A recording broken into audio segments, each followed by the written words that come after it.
Hola, mi nombre es Julio Peña y hoy vamos a continuar con Jeremías. Vamos a ver un poco lo que es el panorama del libro para que ustedes puedan ir entendiendo un poco mejor de qué se trata. Entonces, para empezar hoy, yo quiero que pensemos un poquito en de dónde viene este libro, o mejor dicho, de dónde viene la palabra de Dios. Nosotros sabemos que pues es inspirada por Dios, que Dios usó a diferentes personas en la historia de la Biblia para esta palabra. Pero ¿cómo vino esa revelación o esa escritura al hombre? ¿Cómo llegó a nosotros? ¿Por qué pregunto esto? Porque muchas veces pensamos, bueno, yo me imagino que el Espíritu Santo poseyó a Moisés y él, no sé, cerró sus ojos y iba escribiendo lo que le iba dictando el Espíritu Santo con una perfecta caligrafía y ortografía. Y la pregunta aquí es, bueno, ¿cuándo nosotros bíblicamente tenemos una primera referencia de la escritura en la palabra? O sea, ¿cuándo la palabra dice que se empezó a escribir lo que nosotros hoy conocemos como la Biblia?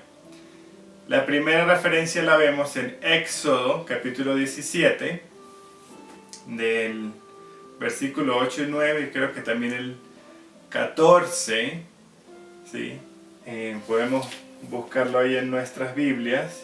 Ustedes buscan ahí Éxodo, no está en Génesis, pero en Éxodo 17, ¿sí?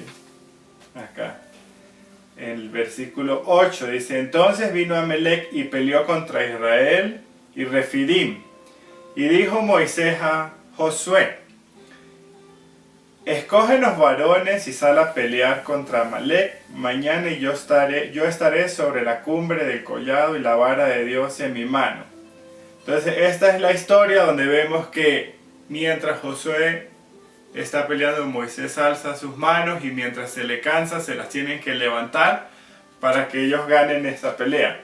Luego de esto vemos que dice el versículo 13: y Josué deshizo a Amalec y a su pueblo a filo de espada. Y el 14 dice: y Jehová dijo a Moisés: escribe esto para memoria en un libro, y di a Josué que daré del todo la memoria de Amalec de debajo del cielo.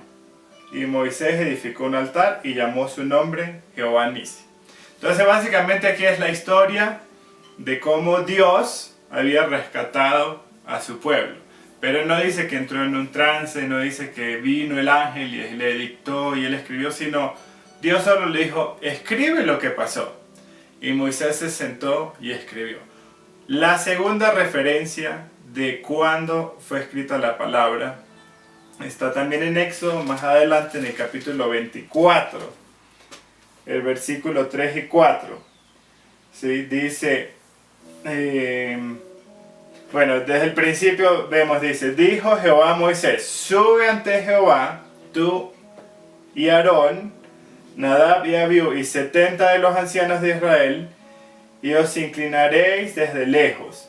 Pero Moisés solo se acercará a Jehová, y ellos no se acerquen, ni suba el pueblo con él. Y Moisés vino y contó al pueblo todas las palabras de Jehová y todas las leyes. Y todo el pueblo respondió una voz y dijo: haremos todas las palabras que Jehová ha dicho. Versículo 4. Y Moisés escribió todas las palabras de Jehová, y levantándose de mañana edificó un altar. Entonces vemos nuevamente, él no estaba en un trance, no vino un ángel a agarrarle la mano, sino que aquí vemos cómo él deja por escrito la invitación de que Dios hace a un pueblo y hace un pacto, viendo que este Dios con este pueblo se quieren relacionar, ¿sí? Entonces, ¿qué es lo que yo quiero que ustedes vean aquí? Que Dios escogió un pueblo, ¿sí? Él escoge una nación con la cual le entrega unos principios, le entrega unas verdades, y este pueblo, que es el pueblo de Dios, el pueblo de Israel, iba a ser como un sacerdote a las naciones. O sea, las demás naciones iban a ver: esta nación tiene algo diferente, yo quiero ser como esta nación. Y ellos iban a ser esos sacerdotes que iban a lograr que las demás naciones se conectaran con Dios. Pero bueno, esto no sucedió. Pero en ese proceso, cuando Dios entrega su palabra al pueblo, entrega lo que nosotros conocemos hoy como la Biblia. Para ellos eran 3 libros. ¿Sí? Estos 3 libros, ¿cuáles eran? La Torá, ¿cierto? O lo que nosotros llamamos la ley. El Nevi'im, que son los profetas. Y el Ketubim, que son los escritos. Digamos que nosotros tenemos 4 partes en la palabra, o lo dividimos así, que está el Pentateuco, los históricos, los poéticos y los profetas. Los profetas son 4 partes, son diferentes, no quiere decir que uno está bien, el otro está mal, solo que quiero que tú pienses y por un momento reflexiones, bueno, ¿cómo sería la palabra cuando la tenía Jesús, por ejemplo, o cuando Jeremías estaba hablando? En estos 3 rollos, ¿sí? Porque no tenían un libro como nosotros, el segundo rollo, el Nevi'im, que era el de los profetas, ahí era donde estaba Jeremías. ¿Sí? Y es importante que cuando ustedes empiezan a ver el primer rollo, o la Torá, que termina en Deuteronomio, y el segundo rollo que empieza con Josué, ustedes van a ver que hay como si fuera una notita. Si ustedes leen Deuteronomio, capítulo 34, del versículo 10 al 12, van a ver que es muy similar. Hay como una pequeña explicación que se da, que lo vemos en Josué 1, del 1 al 9. ¿Sí? Si ustedes buscan ahí en sus Biblias, van a ver que dice al final de Deuteronomio: nunca más se levantó profeta en Israel como Moisés, con quien trataba Jehová cara a cara, y nadie como él en todas las señales y prodigios que Jehová le envió a hacer en tierra de Egipto a Faraón y a todos sus siervos y a toda su tierra. Y en él gran poder, y en los hechos grandiosos y terribles que Moisés hizo a la vista de todo Israel. Y vemos el principio de Josué. Aconteció después de la muerte de Moisés, siervo de Jehová,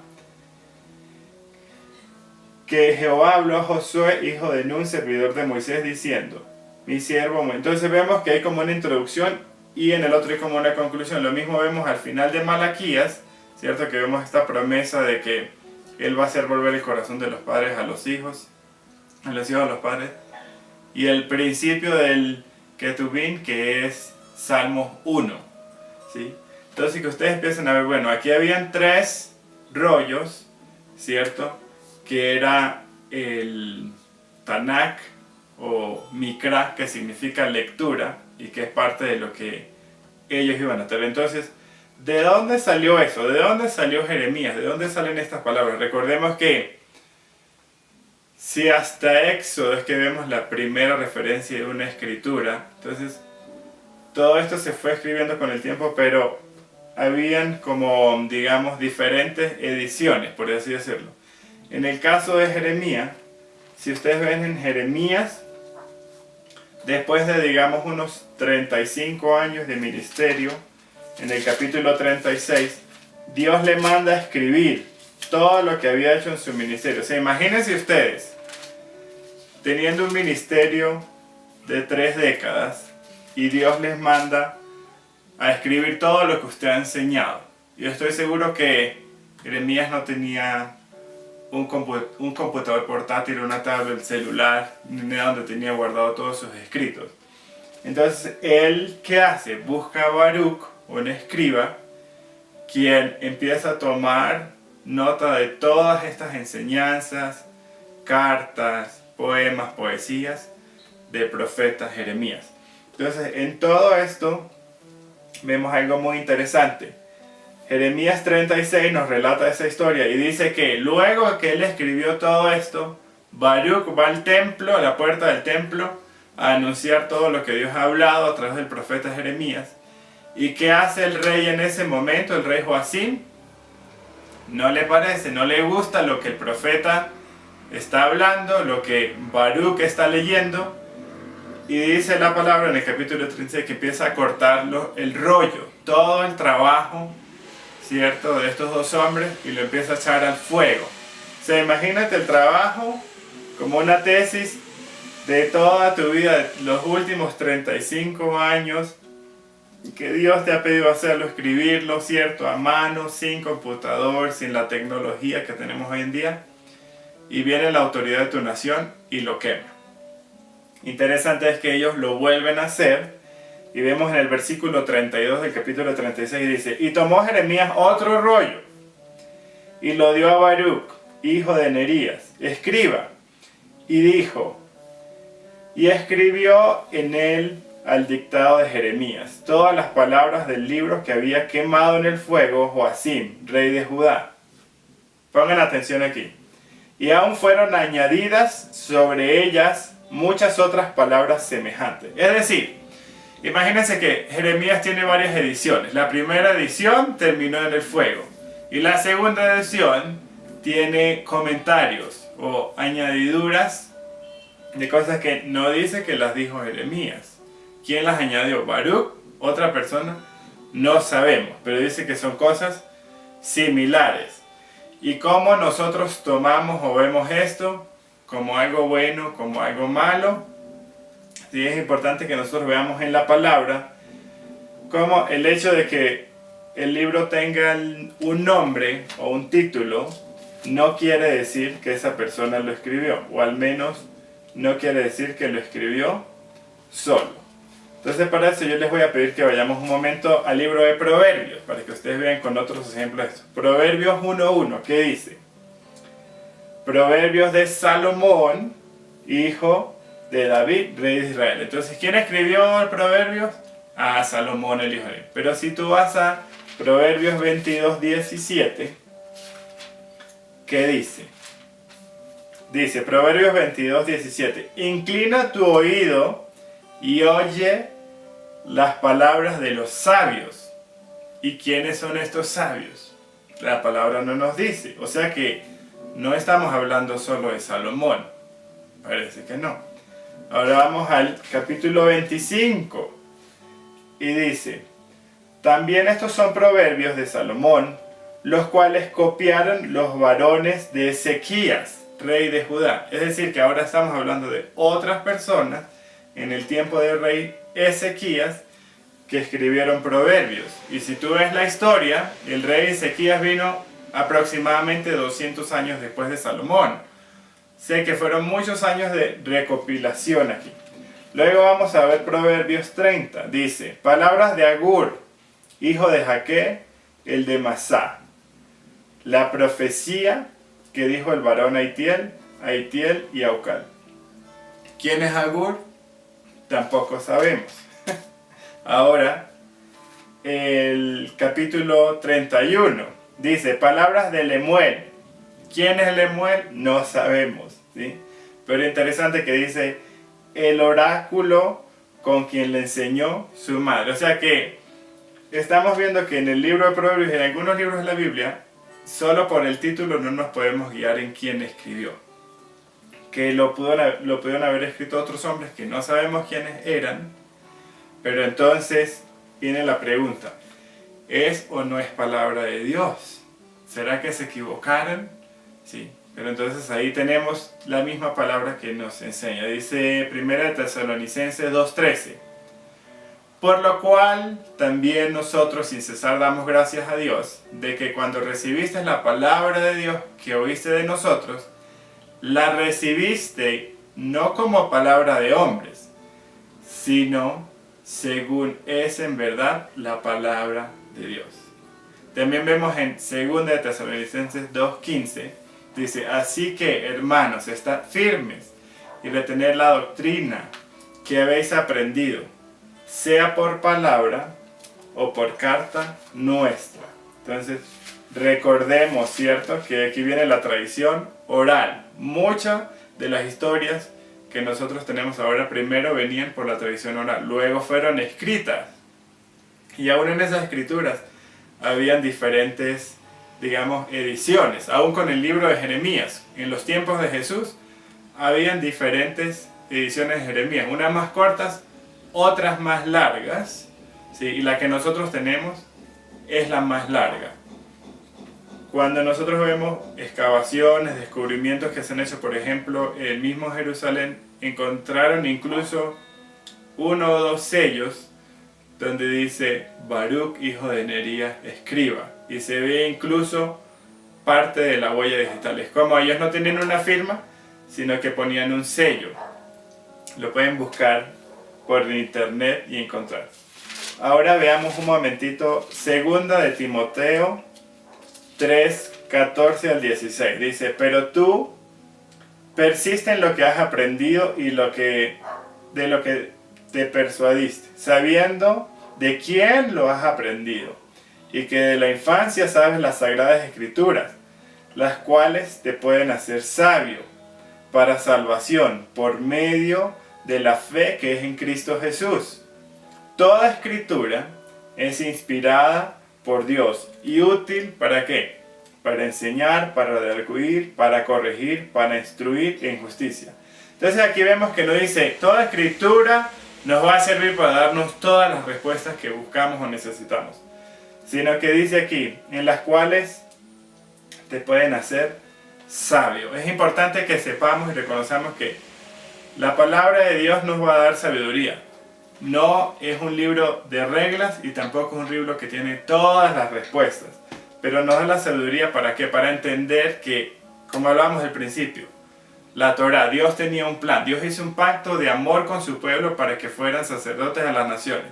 No lo cumplieron, pero en su pacto de amor, Dios está comprometido con la humanidad, con nosotros, con el hombre. No solo con Jeremías, como dice, sino contigo y conmigo. Y hoy en día Él también se compromete a usarnos y a procesarnos. Y a través de ese proceso, con estas personas que somos nosotros y los personajes bíblicos, personas complejas, Él saca su verdad. Pero entendemos que Él se revela ¿cómo? Viendo que en amor nos permite tocar fondo para que entendamos que necesitamos de su amor a través de algo que es la gracia, la fe. Y eso solo va a venir a través de Jesús. Y esa es la Biblia, ¿sí? Entonces que cuando tú estudies Jeremías no digas, ¡ay no, esto es el libro más largo de la Biblia porque tiene más palabras que todos los salmos y todos los libros, aún Isaías! No, que yo vea, a través de esto Dios me está revelando su carácter, está hablando a mi vida, ¿sí? Entonces que no pasemos por alto qué es lo que Dios está hablando a nosotros. Entonces cuando vemos la historia de Jeremías, ¿qué vemos? Un pueblo infiel, ¿cierto? Que ya sabemos del principio. Dios hizo un pacto con ellos, ellos no lo cumplen. Dios dijo, si ustedes no cumplen ese pacto van a venir unas consecuencias, ¿cierto? Cuando entregue la ley Él dice, y si obedece va a pasar esto, pero si desobedece va a pasar esto otro. Entonces ahí viene el exilio. ¿Por qué el exilio? Nuevamente, Dios redime a Israel de Egipto, ¿cierto? Hace un pacto, ellos son los elegidos, ellos no lo cumplen, Israel no cumple su parte. Y aquí me gusta mucho que pienses si tú eres papá o mamá o como hijos. ¿Qué pasa cuando nosotros desobedecemos o cuando nuestros hijos nos desobedecen? Y nosotros decimos, bueno, necesito que obedezcas ya. ¿Cuánto tiempo pasó desde que Dios dio la ley hasta que vino la consecuencia? Eso es una tarea que yo les voy a dejar. ¿Cuánto tiempo pasó, no sé, desde la fecha que tú tienes de Deuteronomio hasta la caída de Jerusalén en el 586? ¿Sí? Pero solo para que sepas, pasaron siglos. Entonces, ¿cuánto dura mi paciencia? ¿O cuánto duró la paciencia de nuestros padres? ¿Y cómo veo yo la paciencia de Dios cuando pienso en esto? ¿Sí? Que yo empiece a ver cómo obra Dios a través de su palabra, pero también en nuestras vidas. ¿Y qué pasa cuando yo soy inocente y estoy pagando aquí? Eso es otra cosa que nos muestra aquí también la palabra. Vemos, por ejemplo, que Jeremías habla de que van a venir unos 70 años de cautiverio. Y en ese cautiverio llevan a alguien que es Daniel, inocente, que está pagando y caminando el cautiverio por las decisiones de sus padres, tal vez de sus abuelos. Y ahí él hace una oración. Entonces yo quiero que vayas conmigo a la oración que hace Daniel, ¿sí? Una oración donde él, pues entre otras cosas, está citando a Jeremías, ¿sí? Y está tal vez buscando una respuesta de qué va a pasar con él. En Daniel capítulo 9 vemos que Daniel ora y ve la justicia de Dios como algo bueno. Digamos que como padres, sí, estamos viendo cuánto tiempo tardamos en tener misericordia y esperar la obediencia de nuestros hijos. Pero aquí Daniel también muestra que él es inocente, él ve la justicia de Dios y dice: y oré a Jehová, mi Dios, y le hice esta confesión: ah, Señor, Dios grande, digno de ser temido, que guardas el pacto y la misericordia con los que te aman y guardan tus mandamientos. Hemos pecado, hemos cometido iniquidad, hemos obrado perversamente, hemos sido rebeldes. Realmente Daniel era inocente, él no había pecado, pero cuando él alcanza a ver y entender y comprender la justicia de Dios, la justicia de Dios es algo bueno. La justicia de Dios no es solo un papá que dice eso está mal, sino que un padre bueno va a buscar corregir la conducta que va a hacer daño a su hijo y a los que están a su alrededor. Y cuando él ve la bondad de Dios en esa justicia, él mismo se siente avergonzado porque dice: la justicia de Dios es tan buena para mí que yo debería estar avergonzado de quejarme, ¿sí? Y aún lo vemos con Pablo, ¿sí? En primera de Timoteo, en el capítulo 1, cuando él dice: y yo soy el primero de los pecadores. No es que se odia, no es que es el más terrible, sino que él tiene un entendimiento de qué significa la justicia de Dios, que es algo bueno para nosotros. Vemos que el compromiso de Dios es restaurar y sanar la tierra y las generaciones con las cuales Él está comprometido. Sí, entonces a veces para nosotros es difícil ver esta idea de justicia y misericordia. No van de la mano, pero en la cruz se unen. Ahí están las dos. Dios está haciendo justicia y al mismo tiempo está haciendo misericordia. Entonces no es una visión como la nuestra. Entonces ahí, ¿qué hace Dios? ¿Qué hace Dios para advertir? Yo creo que es una muestra de amor. Cada vez que nosotros vemos los profetas, que pensemos: wow, Dios ama tanto a su pueblo que envía a estos profetas en amor a advertirles, a decirles: paren, arrepiéntanse, vuelvan a Dios, vuelvan al camino antiguo. Y eso es una muestra del amor y la misericordia de Dios. ¿Y qué usa Dios aquí? Los profetas. Los profetas no leen el futuro, ¿sí? No son unos adivinos, ellos hablan de parte de Dios, pero siempre van a hablar que una revelación de la Torá o de la ley, algo que el pueblo ya conocía, ¿sí? No era que Jeremías tenía poderes sobrenaturales de ver el futuro. Además que Jeremías no está en un orden cronológico. Usa mucha poesía, en la palabra hay mucha poesía, y para nosotros esto no tiene mucho sentido porque no parece poesía, o no le vemos que suene como poesía, pero entendamos que es una traducción, y entendamos que para la cultura judía esto era un medio de comunicación, ¿sí? Un medio a través del cual ellos podían traer la palabra de Dios, una protesta, ¿sí? Un mensaje, y no era como ahora que tenemos tantos medios de comunicación.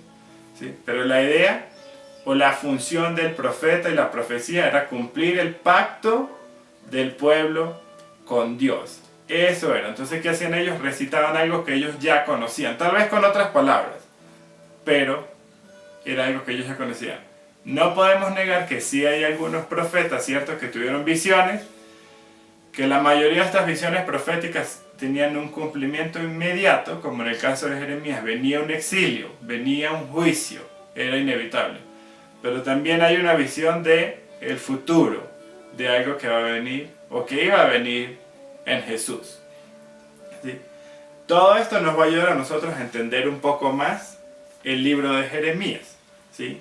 Y quiero que ustedes lo vean antes de que empecemos con los métodos para saber quién lo escribió, dónde lo escribió, a quién lo escribió y cuándo. Entonces, ten todas estas cosas en mente para cuando pasemos al siguiente paso y que puedas disfrutar lo que Dios te está hablando a tu vida. Entonces, nos vemos en el siguiente video.